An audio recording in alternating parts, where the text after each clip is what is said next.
continue on with the idea of loading for issues in sprinting. The other thing we see a lot is, and especially if you work with team sport athletes, we just finished the World Cup, footballers. They're used to running with that football at their feet, and they get all that funny rotation. Any one of you strength coaches who's worked, or training or track coaches who's worked with a team sport athlete know rotations can be a little funny. Sprinters also deal with that a lot, especially off the block starts or coming off curves. And we can load for rotation, again, with an assistive and a resistive mindset. So an assistive pattern means the load will dampen the rotation. And that's a very simple idea. Again, following the arrow, we don't want the body going to the back, rotating.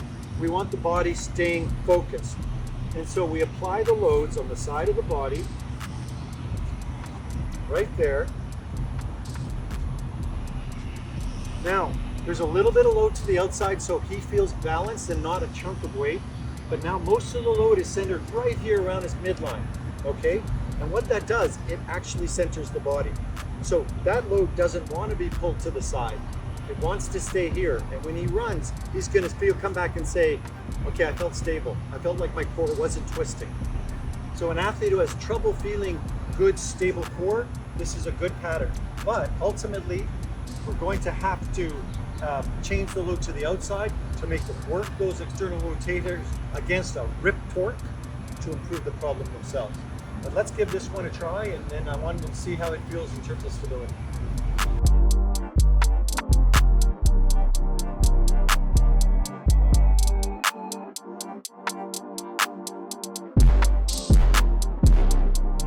Love it? Why? What were you? So again, this loading pattern is done to create a real stability. Mm-hmm. So you feel everything's working in the right forward angle. Right. And that's what I mean by I say I love it. It's just the fact that it's only 200 grams. Mm. So, you know, it's like 200 grams. Like, come on, coach. It shouldn't do anything, right? I know, right? But once you start running, I mean, 15 meters already into the sprinting, you're like, oh, okay, now I have to. Yeah. Stop underestimating the weight. Yeah. So what did you feel? What did you feel when the weight was there? Like the rotation is kind of centered.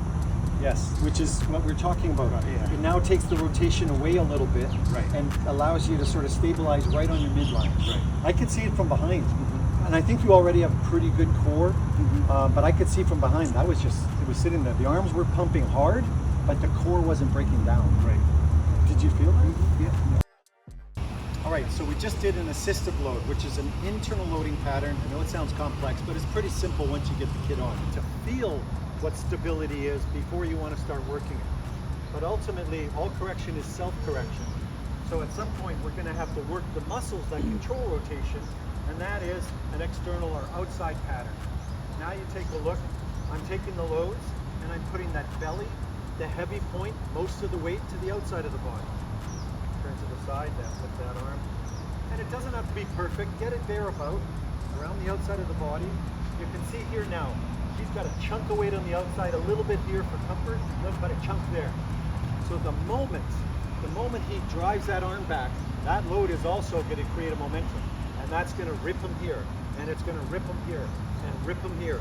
And what is he going to have to do against that? He has to stabilize against that.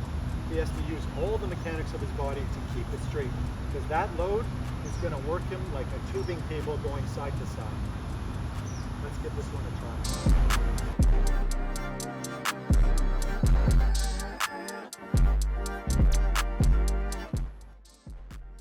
try. Really, like, you have to, once again, be conscious of where the body movement to keep it in place. Right. So what was the load doing now? It was pulling you.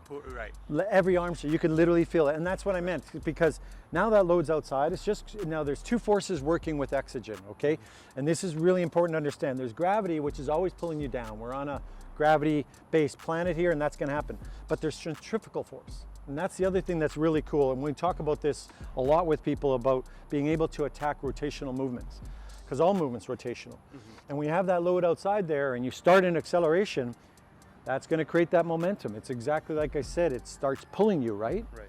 And what did you have to do to counterbalance it? What did you feel? Just be conscious of where I have to be, try to keep the movement straightforward. Right. So how much of a struggle was it? like you said, it was like moto. Once again, the weight is 200 grams, but once you start running, you'll be like, oh, okay, this is actually making me work. Yeah, yeah. So I have to keep the body, you know. Where in the race do you think is really valuable? Where are rotations for you, or in general, most apparent? I would say after the drive phase. Because that's where... As you come up. Right, exactly. Yeah. Because that's when, of course, the position is also important from the start. Yeah. But that's actually where, from 25, anything from the drive phase to the finish line is where the race actually happens. Yeah, yeah. And that's where you have to keep the posture right. Yeah, yeah. It's just trying to perfect that so all the mechanics are working into and behind you, right? Yeah. All right, let's get into the over and under striding with our new friend Moto here. We were looking for a nickname for you, and I'm gonna.